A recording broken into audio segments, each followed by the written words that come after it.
Yesterday, we had reports surface that Jamir Watkins is scheduling some visits, Cart. I'm going to read you the exact report and the exact timeline because there were differing reports. We had John Rothstein yesterday afternoon tweets, source, Florida State transfer Jamir Watkins plans to visit both St. John's and Michigan this week.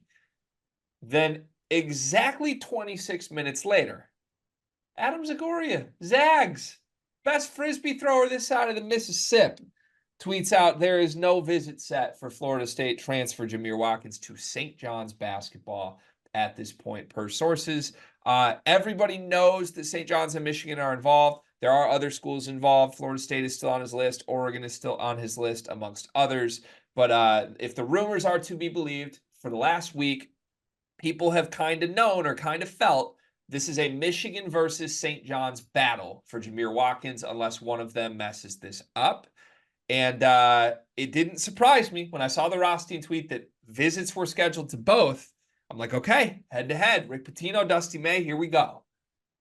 20 minutes later, Dusty's the only one getting a visit, and Rick Pitino isn't. How should I feel, Carter? What does this mean? This means that Michigan seems to be in the aforementioned driver's seat for him, and that they should wrap this up if Dusty's got it like that. So that's the spin, huh? This is just they should make it happen. I'm also looking for angles on why I shouldn't like Jamir Watkins as much leading up into this possible transfer portal maybe addition y'all might get, but no, I think that. I thought that other schools would get involved in this because, like, we didn't even talk about it on the original Jamir Watkins video, but with David Jones actually going in the draft at Memphis, there was a lot of chatter that they might get themselves into this sweepstakes and try to get him. I don't even know if they're still looking to add other players or not. They're looking to get involved somewhat or not. But originally, when it happened that he was saying he's coming back, it was reported that it was St. John's, Michigan, right now, main players in the list. Other people might get involved. Now, one of those main players is getting a visit, and one doesn't have a visit scheduled yet. So I think Michigan's in a really good spot. With that said, you can't ignore the fact that if Pitino seriously wants to pull the hometown, you're from Jersey, St. John's, I'm Pitino, come here card, that might be able to be played, but it's a massive advantage for Michigan right now. And if I had to just use my Carter crystal ball on where he's going to end up, I would have to lean Michigan. Yeah. I mean, all signs point to that. Just being blunt about this, if it's reportedly a 2-horse race for a player and one of the horses doesn't even get a visit lined up, it's a pretty good sign that the other horse could win the race. It's a 2-horse race. We're at the Kentucky Derby. One horse doesn't even have a jockey on it yet. The other one does. Yeah. And that jockey's tan and rides a bike and is in a quarter zip and shops at Express. Yeah. Yes. Okay, so a couple things here. You've told me for years Rick Pitino's cooked at this point. So should I even be afraid of Rick Pitino in a head-to-head? You still should be afraid of Rick Pitino, yes. Is that because you've been lying and he's not cooked and he's Ricky P? No, because I think there's he's not what he used to be, but there's still always going to be a little bit there. He's still Rick Pitino, and it's still a kid from that area, and it's still St. John's. And I think he's riding those coattails a little bit too hard.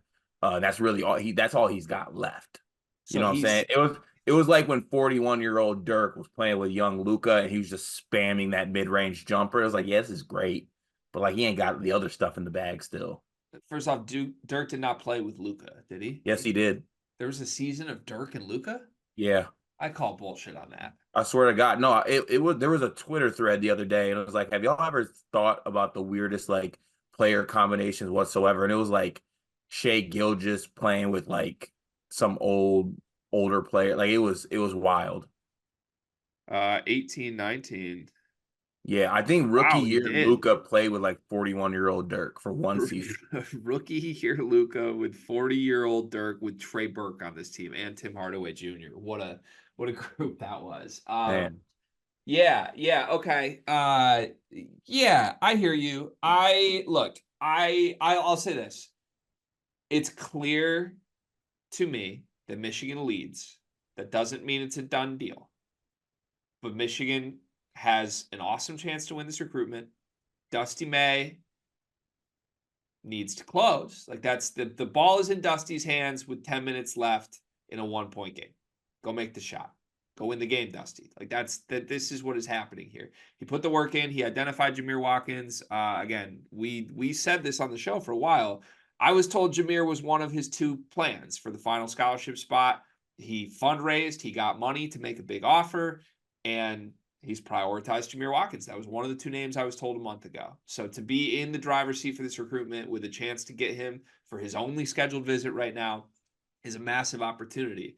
I will admit, I don't think this is 100% done. I don't think this is like a guarantee by any means. I don't even think it's Michigan or St. John's only. Like Oregon still scares me. I still think there's a really good chance he could end up visiting Oregon. I wouldn't rule out any of the teams on his list other than Florida State. I'd be shocked if he goes back to Florida State. But for now, it's a really good sign because I expected when we got to the point of visits, I thought at minimum it would be St. John's and Michigan. Like you schedule both up front and then you go from there. The reality of this right now to me is that Michigan's going to have an opportunity to get a commitment before he goes anywhere else, before he even schedules another visit.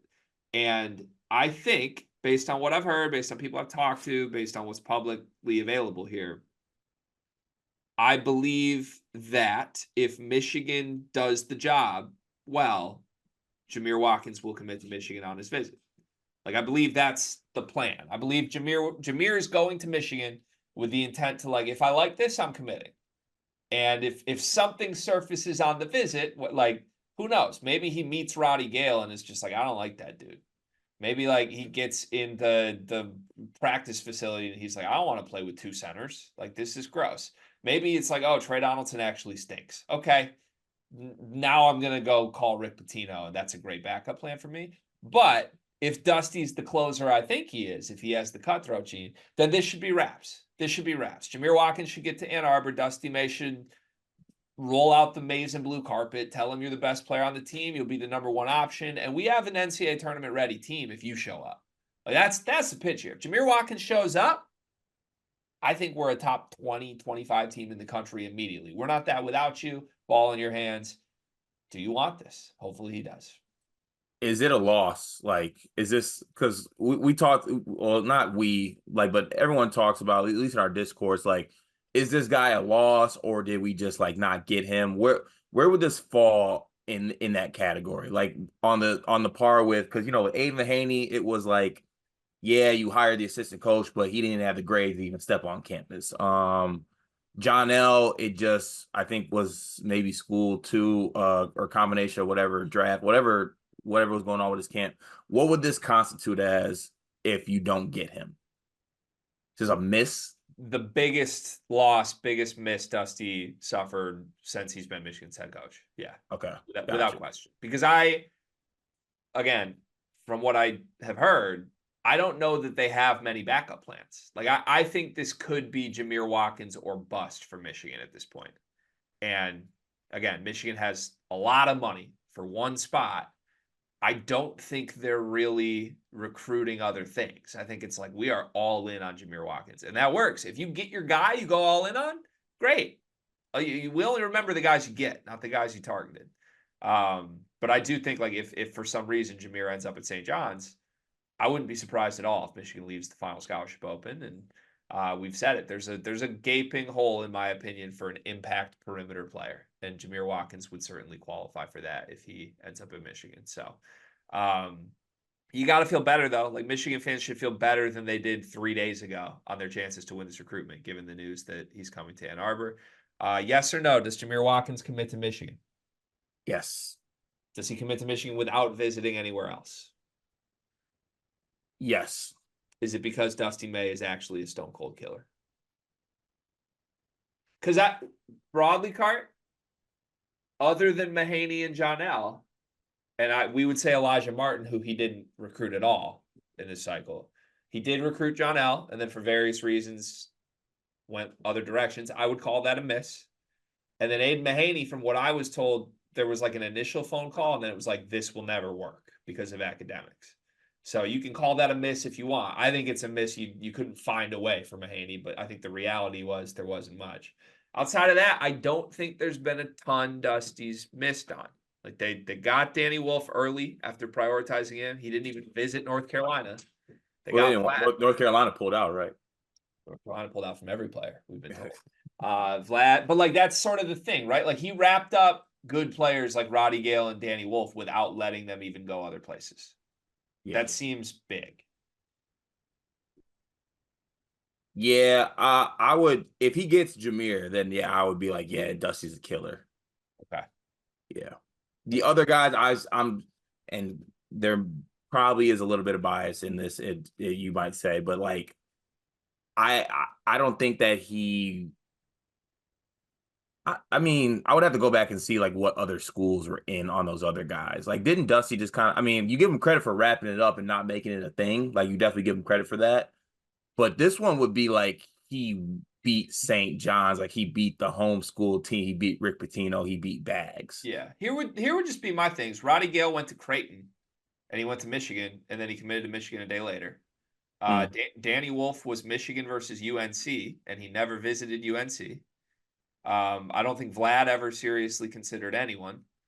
Walters seemed to come together without much serious consideration for any other school. It was like Walters came to Dusty without other schools involved. Trey Donaldson, I don't believe visited anywhere. Not that a ton of schools would be on, but like it's just I'm going guy by guy. Like the guys Dusty has prioritized, he's either gotten for cheaper than he should have, or he's gotten without letting other schools get involved that probably should have, at least the good one. Like Gale and Danny Wolf should have had a lot more teams seriously involved that would have paid him more money than Michigan did. And somehow you landed them. And it kind of feels like that's happening with Jamir again. Like I will be shocked if Dusty pulls this off without him visiting anywhere else. That would be a massive win. Definitely. I don't get it. All right. I guess we'll see what happens. I'm excited. The NBA draft is coming up, and I've got something awesome for you. We are partnering with the people at NBA 2K Lab. NBA 2K is the best video game on earth. The people at 2K Lab are making some awesome stuff to make that game even more fun, and they just launched their 2024 NBA Draft Simulator, where you can find the official Sleepers Media big board. We ranked our top 75 players in this draft class. Me, Carter, Brian Ralph, Riley Davis. We did it together, and it is featured on the 2K Lab NBA Draft Simulator. You can take control of any team in the draft, play GM with just one click, and see our entire rankings before these videos even come out. Check out the link in the description of this video to try out the draft sim for yourself, and you can find more mini games at nba2klab.com/NBA-mini-games.